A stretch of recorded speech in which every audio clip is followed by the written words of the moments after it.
যাওয়ার আগে যেখানে ছিলাম, নূর ভাই আমি আপনার কাছে আবার আসি, এনসিপি এবং বিএনপির দ্বন্দ্বটা কেন? বিএনপির সাথে অনেকেরই দ্বন্দ্ব আছে। ধরেন প্রথমত যদি সম্ভাব্য ক্ষমতাসীন দল হিসেবে তারা অনেক কিছু এখনই ক্ষমতা যাওয়াকে নিয়ন্ত্রণ করতে চায়, যার ফলে সেটা নিয়ে একটা দ্বন্দ্ব আছে।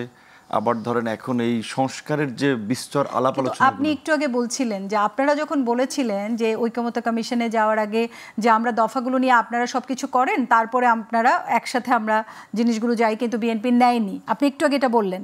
তাহলে আবার এখন বলছেন যে বিএনপি বড় দল হিসেবে নিতে চায়। আমি ঠিক বুঝলাম না এই জায়গাটা।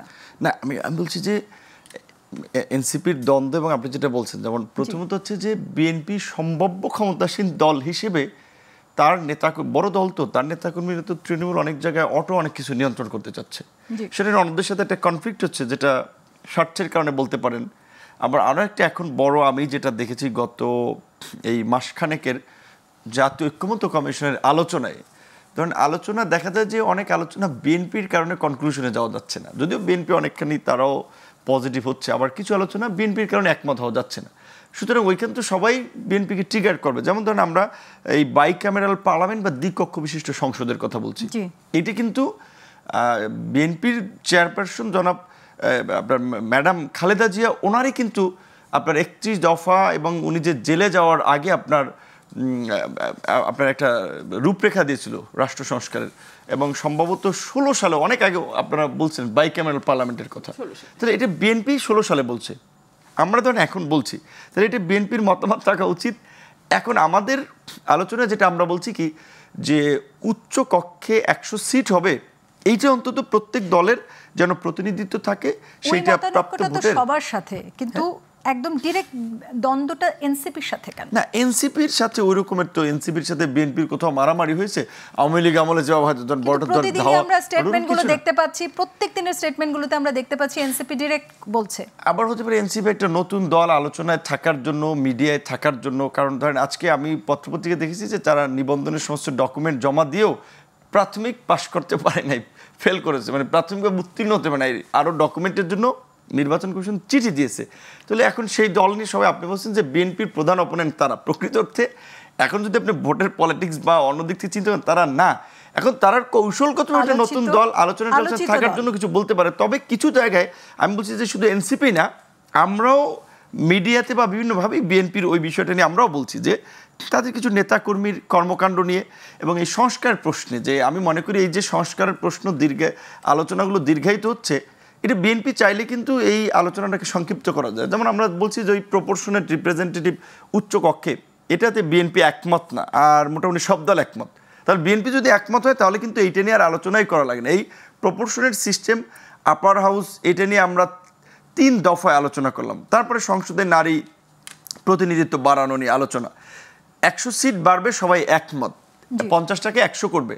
কিন্তু প্রক্রিয়া, কেউ বলছে এটা সিলেকশন হবে, কেউ বলছে ইলেকশন। তার মধ্যে এখানে বিএনপি একটা বড় দল হিসেবে তাদের ভূমিকাকে কমিশন গুরুত্ব দিচ্ছে, যার ফলে অসন্তোষ বলেছেন যে এটা নিয়ে অবশ্যই এটার একটা মানে আলোচনা আসবে এবং সবাই একটা মতৈক্যে আসবে। আমি একটু রুমিন ফারহানা আপনার কাছে আসতে চাই। এনসিপি এই মুহূর্তে একটি সোশ্যাল মিডিয়ায়, নিশ্চয়ই আপনারাও দেখতে পাচ্ছেন, একটা পোস্ট দিয়েছে যে তারা 16ই জুলাই গোপালগঞ্জের উদ্দেশ্যে যাত্রা করবেন। সেখানে সবার যেটা আশঙ্কা করছেন যে বঙ্গবন্ধুর যে স্মৃতিস্তম্ভ সেখানে ভাঙচুর হতে পারে, আপনারা সেটাকে কিভাবে দেখছেন? 16 জুলাই তো আগামীকাল, সুতরাং এনসিপি উত্তরবঙ্গ থেকে তাদের প্রচারণা শুরু করেছে, যাত্রা শুরু করেছে। আগামীকালকে হয়তো তারা গোপালগঞ্জে যাবে। সো এই না যাওয়া পর্যন্ত তো আগে থেকে কিছু বলা যায় না। তবে গত কয়েক মাসে আমরা ধারাবাহিকভাবে ভাঙচুর হতে দেখেছি। আমরা ধারাবাহিকভাবে শুধু যে আওয়ামী লীগের স্থাপনা বা আওয়ামী লীগের প্রতিষ্ঠাতার স্থাপনার ভাঙচুর হয়েছে তাই নয়, আমরা বরং দেখেছি মুক্তিযুদ্ধের স্মৃতিফলক, মুক্তিযুদ্ধের ভাস্কর্য, এগুলোও কিন্তু ভাঙা হয়েছে। গ্রাফিতি মুছে ফেলবার চেষ্টা হয়েছে দেয়াল থেকে।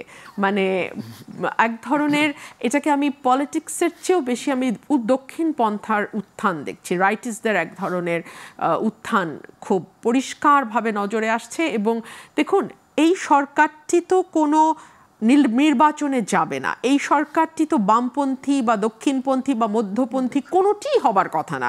এই সরকারের মূল দায়িত্ব ছিল নিরপেক্ষ থেকে আইন শৃঙ্খলা পরিস্থিতি যাতে স্বাভাবিক থাকে সেটা নিশ্চয়তা দেয়া। ধরুন আমি যদি আপনার প্রশ্নের উত্তরে আমি তর্কের খাতিরে যদি ধরি যে আগামীকালকে তারা ওখানে ভাঙচুর করলো, এর ফলে যে পরিস্থিতিটা হবে সেটা হচ্ছে পাল্টা একটা আঘাত আসবার চেষ্টা হবে। সে আঘাত যদি খুব জোরালো হয় তাহলে ভালো রকম সহিংসতা হবে, যদি খুব জোরালো আঘাত না আসে তাহলে মোটামুটি সহিংসতা হবে। কিন্তু এই সহিংসতাগুলো না দেশের জন্য ভালো কিছু বয়ে আনছে না। এবং আমরা এমন একটা সময়ে বসে কথা বলছি যখন আর্মি ম্যাজিস্ট্রেসি পাওয়ার নিয়ে মাঠে আছে, তখনই যদি এই অবস্থা হয় মাঠের, তাহলে সামনে নির্বাচন ঘনিয়ে আসবে। যতদিন যাবে আমরা কিন্তু নির্বাচনের দিকে যাচ্ছি বলে অ্যাপারেন্টলি এখনো আমাদের ধারণা। সো নির্বাচন সামনে আসলে নানান রকম ফোর্সকে আমরা মাঠে কার্যকর বা ক্রিয়াশীল দেখি। সো এর মধ্যে যদি এইরকম আইন শৃঙ্খলা পরিস্থিতি ডে টু ডে সেটা যদি সরকার কন্ট্রোল করতে না পারে, মানুষকে নিরাপত্তা দিতে না পারে, আমরা তো নতুন নতুন সংস্কৃতি দেখছি। ছিনতাই অনেকটা কমে এসেছিল, এখন আবার ছিনতাই বাড়তে বাড়তে এমন হয়েছে যে গায়ের কাপড় পর্যন্ত ছিনতাইকারী খুলে নিয়ে যায়। এগুলো তো আমরা দেখিনি। হই হই করে মানুষের বাসায় ঢুকে যাওয়া, ঢুকে গিয়ে লক্ষ লক্ষ টাকা দাবি করা, কিংবা গাড়ির কাজ খুলে 10 লাখ টাকা ভাইয়া জানে 7 লাখ টাকা দেয়া হচ্ছে এই বলে টাকা নেয়া, সেটা আবার ভিডিও করে বাইরে ছড়িয়ে দেয়া, এইগুলো বাংলাদেশের জন্য সত্যিই নতুন সংস্কৃতি। আবার আমরা দেখতে পাচ্ছি একটি রাজনৈতিক দল সেটার দায়ও স্বীকার করছে, কিন্তু বলছে এটা হচ্ছে তাদের কি ডোনেশন না। তো কেউ নিলে হাদিয়া, কেউ নিলে ডোনেশন, কেউ নিলে চাঁদা, কেউ নিলে কি বলে আরেকটা নাম। তো তাহলে তো ভাই বড় মুশকিল। ক্রাউড ফান্ডিং কেউ নিলে, আবার কেউ নিলে হাদিয়া, আর আমরা নিলে সেটা হয়ে যায় কেউ নিলে চাঁদা।